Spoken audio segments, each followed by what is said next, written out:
করতে গিয়ে পুলিশ মানবাধিকার লঙ্ঘন করছে। পুলিশ লোকজনের বিরুদ্ধে মিথ্যা মামলা দিয়ে গ্রেপ্তার এবং হয়রানি করছে বলে অভিযোগ করেছেন গণ অধিকার পরিষদের একাংশের সভাপতি নুরুল হক নূর। তিনি বলেন, মোটা অঙ্কের টাকাও নিচ্ছে পুলিশ। এইভাবে প্রতিটি থানায় গ্রেপ্তার এবং মামলাকে লক্ষ্য করে টার্গেট বেঁধে দেওয়া হয়েছে। এবারে জানাবো, নির্বাচনী তামাশা জনগণ প্রতিহত করবে। দেশে এখন মানবাধিকার বলতে কিছু অবশিষ্ট নেই বলে অভিযোগ করেছেন লেবার পার্টির চেয়ারম্যান ডাক্তার মোস্তাফিজুর রহমান ইরান। জানাবো, নোয়াখালীতে বিএনপির 19 নেতাকর্মী খুন। নোয়াখালীতে আইনশৃঙ্খলা বাহিনী সহ ক্ষমতাসীনদের দমন পীড়ন চলছে। আওয়ামী লীগের শাসন আমলে এ জেলায় বিএনপির 19 নেতাকর্মী খুন হয়েছেন। 31,900 জনকে আসামি করা হয়েছে। 411টি গায়েবী মামলা দেওয়া হয়েছে। এদিকে নিজ দল থেকে বহিষ্কার সৈয়দ মোহাম্মদ ইব্রাহিম। বাংলাদেশ কল্যাণ পার্টির chairman major general Syed Mohammad Ibrahim বীর প্রতীককে দল থেকে বহিষ্কার করা হয়েছে। জানিয়ে দেব, বিএনপির গতানুগতিক কর্মসূচি তাদের ব্যর্থ আন্দোলনের ফলশ্রুতি। দলটির মুখে মানবাধিকারের বলি শোভা পায় না বলে মন্তব্য করেছেন আওয়ামী লীগের সাধারণ সম্পাদক ওবায়দুল কাদের। এবং সর্বশেষ জানাবো আন্তর্জাতিক সংবাদ। এবার ফোন করে গাজায় যুদ্ধ থামাতে বলেন পুতিন, জবাবে যা বলেন নেতানিয়াহু। এ বিষয়ে জানাবো বিস্তারিত, সঙ্গে থাকুন। এতক্ষণ শিরোনাম শুনছিলেন, এবার বিস্তারিত। প্রিয় দর্শক, আপনি যদি এই চ্যানেলে নতুন হয়ে থাকেন, ভিডিওটি দেখতে দেখতে চ্যানেলটি সাবস্ক্রাইব করে আমাদের সঙ্গে থাকুন। আর এই ভিডিও সম্পর্কে আপনি আপনার মূল্যবান মতামতটি কমেন্ট বক্সে জানিয়ে দিন। আর হ্যাঁ প্রিয় দর্শক, জানিয়ে দিন ভিডিওটি কোথা থেকে দেখছেন। আওয়ামী লীগ সরকারের গোলামি করতে গিয়ে পুলিশ মানবাধিকার লঙ্ঘন করছে, ভিপি নূর। পুলিশ লোকজনদের বিরুদ্ধে মিথ্যা মামলা দিয়ে গ্রেপ্তার এবং হয়রানি করছে বলে অভিযোগ করেছেন গণ অধিকার পরিষদের একাংশের সভাপতি নুরুল হক। তিনি বলেছেন, মোটা অঙ্কের টাকা নিচ্ছে পুলিশ।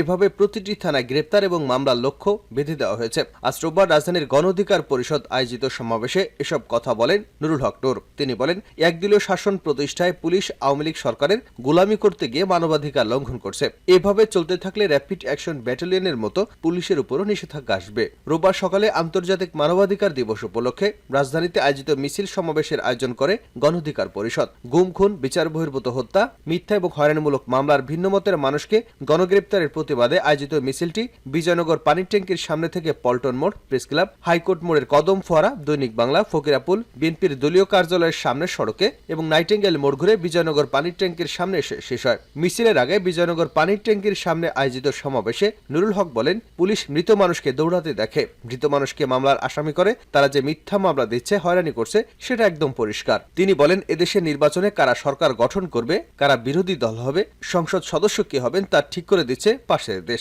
তিনি বলেন, জনগণকে ঐক্যবদ্ধ হয়ে আগামী 7ই জানুয়ারি প্রহসনের নির্বাচনকে প্রতিহত করতে হবে। প্রয়োজনে প্রতিটি এলাকায় গণপ্রতিরোধ কমিটি গড়ে তুলতে হবে। গণ অধিকার পরিষদের সাধারণ সম্পাদক মোহাম্মদ রাশেদ খান বলেন, জনগণ আন্তর্জাতিক মানবাধিকার দিবসে গণতন্ত্র এবং ভোটাধিকার প্রতিষ্ঠার জন্য রাজপথে নেমেছে।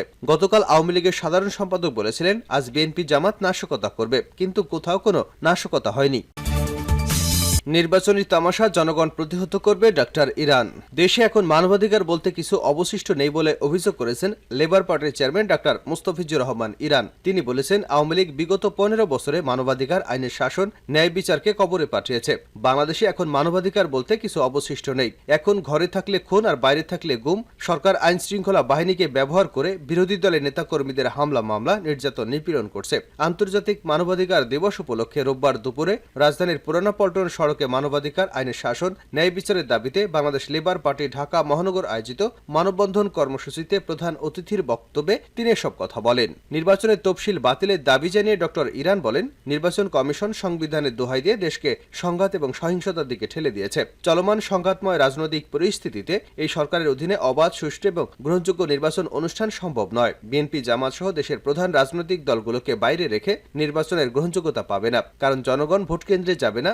নির্বাচনের নামে তামাশা জনগণ প্রতিহত করবে। নোয়াখালীতে বিএনপির 19 নেতা খুন। নোয়াখালীতে আইনশৃঙ্খলা বাহিনী সহ ক্ষমতাসীনদের দমনপীড়ন চলছে।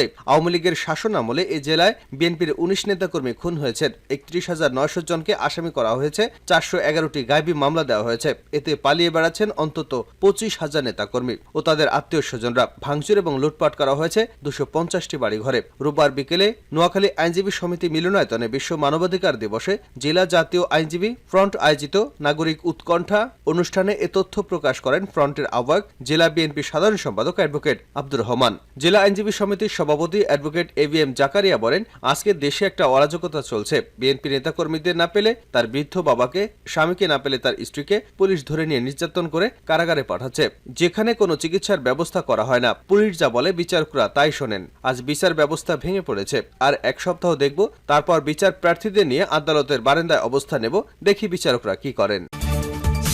নিজ দল থেকে বহিষ্কার সৈয়দ মোহাম্মদ ইব্রাহিম। বাংলাদেশ কল্যাণ পার্টির চেয়ারম্যান মেজর জেনারেল অবসরপ্রাপ্ত সৈয়দ মোহাম্মদ ইব্রাহিমকে দল থেকে বহিষ্কার করা হয়েছে। রোববার সন্ধ্যায় বাংলাদেশ কল্যাণ পার্টি থেকে গণমাধ্যমে পাঠানো বিজ্ঞপ্তিতে সৈয়দ ইব্রাহিম সহ আরও কয়েকজন কেন্দ্রীয় নেতাকে বহিষ্কারের কথা জানানো হয়। বিজ্ঞপ্তিতে বলা হয়, বাংলাদেশ কল্যাণ পার্টির সাবেক চেয়ারম্যান মেজর জেনারেল অবসরপ্রাপ্ত সৈয়দ মোহাম্মদ ইব্রাহিম বীর প্রতীক নির্বাহী কমিটির অধিকাংশ মতকে তোয়াক্কা না করে অফিসের নোটিশ ব্যতীত 131 জনের নির্বাহী কমিটির গোপন বৈঠকে বাংলাদেশের মানুষের চিন্তা চেতনার বিপরীতে দলীয় আদর্শকে জলাঞ্জলি দিয়ে আওয়ামী লীগ ফ্যাসিবাদী অবৈধ নির্বাচনকে বৈধতা দিতে কথিত যুক্ত ফ্রন্ট নামীয় নির্বাচনী জোটে যোগদান করেছেন। যে কারণে নির্বাহী কমিটির 2/3 সদস্য বাংলাদেশ কল্যাণ পার্টির গঠনতন্ত্রের ধারা 20 উপধারা এর অনুচ্ছেদ 1 অনুযায়ী একাধিক বৈঠকের সিদ্ধান্ত অনুযায়ী মেজর জেনারেল অবসরপ্রাপ্ত সৈয়দ মোহাম্মদ ইব্রাহিম বীর প্রতীককে বাংলাদেশ কল্যাণ পার্টির সকল পদ থেকে বহিষ্কার করা হয়। এতে আরো বলা হয়, অধিকাংশ সদস্য বাংলাদেশ কল্যাণ পার্টির অন্যতম ভাইস চেয়ারম্যান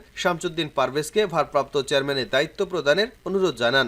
অনুরোধ গ্রহণ করে শামসুদ্দিন পারভেজের সভাপতিত্বে অনুষ্ঠিত নির্বাহী কমিটির প্রথম সভায় সরকার বিরোধী আন্দোলনকে ত্বরান্বিত করতে ভারতীয় জোটের সঙ্গে রাজপথে আন্দোলন সক্রিয় ভূমিকা পালন করার সিদ্ধান্ত গৃহীত হয়। পরে পার্টির নিবেদিত প্রাণ নির্বাহী কমিটির সদস্যগণের সমন্বয়ে বাংলাদেশ কল্যাণ পার্টির কেন্দ্রীয় নির্বাহী কমিটি পুনর্গঠন করা হয়। এতে আরো বলা হয়, পুনর্গঠিত কমিটি সর্বসম্মত সিদ্ধান্তক্রমে দলীয় নীতি নৈতিকতা আদর্শকে উপেক্ষা করে ব্যক্তিগত লোভ এবং সাধ্যসিদ্ধির জন্য যুক্ত ফ্রন্ট গঠন করে দ্বাদশ জাতীয় সংসদ নির্বাচনে অংশগ্রহণে পার্টির সাবেক চেয়ারম্যান পরিচিত করায় পার্টির সাবেক মহাসচিব আব্দুল আওয়াল মামুন এবং সাবেক অতিরিক্ত মহাসচিব আব্দুল্লাহ আল হাসান সাকিবকে পার্টি থেকে স্থায়ী বহিষ্কার করা হয়। 41 সদস্য বিশিষ্ট কল্যাণ পার্টির নতুন কমিটিতে 5 জন ভাইস চেয়ারম্যান, 1 জন অতিরিক্ত মহাসচিব, 8 জন যুগ্ম মহাসচিব, 6 জন সহকারী মহাসচিব এবং 19 জন সদস্য রয়েছেন।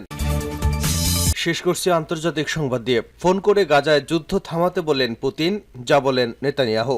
ইসরায়েলের প্রধানমন্ত্রী বেনিয়ামিন নেতানিয়াহুর সঙ্গে টেলিফোনে কথা বলেছেন রাশিয়ার প্রেসিডেন্ট ভ্লাদিমির পুতিন। রোববার ফোন আলাপের পর নেতা চলমান যুদ্ধ থামিয়ে আলোচনা করেছেন বলে খবর দিয়েছে রুশ বার্তা সংস্থা তাস নিউজ এবং ইসরায়েলি সংবাদ মাধ্যম টাইমস অফ ইসরায়েল। তাস নিউজ তাদের খবরে জানিয়েছে, গাজায় মানবিক বিপর্যয় নিয়ে মূলত নেতানিয়াহুর সঙ্গে পুতিনের আলোচনা হয়েছে। ফোন আলাপে পুতিন গাজায় ইসরায়েলের আগ্রাসনের নিন্দা জানিয়েছেন। একই সঙ্গে তিনি ইসরায়েলের প্রধানমন্ত্রীকে বলেছেন, রাশিয়া সন্ত্রাসবাদের নিন্দা জানায়, কিন্তু ইসরায়েলের আগ্রাসনের কারণে গাজায় বেসামরিক মানুষ যে পরিমাণ বিপর্যয়ের মুখে পড়েছে সেটি তারা মেনে নিতে পারে না। নেতানিয়াহুকে রুশ প্রেসিডেন্ট বলেছেন, হামাসের সঙ্গে যুদ্ধ থামাতে এবং বেসামরিক মানুষের দুর্দশা নিরসনে রাশিয়া সব ধরনের সহযোগিতা করতে প্রস্তুত আছে। এছাড়া গাজায় আটকে থাকা রাশিয়ার নাগরিকদের ফিরিয়ে আনা এবং ইসরায়েলি জিম্মিদের মুক্তির ব্যাপারে সহযোগিতার আশ্বাস দিয়েছেন রুশ প্রেসিডেন্ট। অপরদিকে টাইমস অফ ইসরায়েল জানায়, প্রধানমন্ত্রী নেতানিয়াহু রুশ প্রেসিডেন্ট পুতিনকে বলেছেন, জাতিসংঘের রুশ দূত ইসরায়েলের বিরুদ্ধে যে অবস্থা নিয়েছেন এতে তারা খুশি নন। এছাড়া ইরানের সঙ্গে রাশিয়া যে গভীর সম্পর্ক গড়ে তুলেছে সে বিষয়টি নিয়েও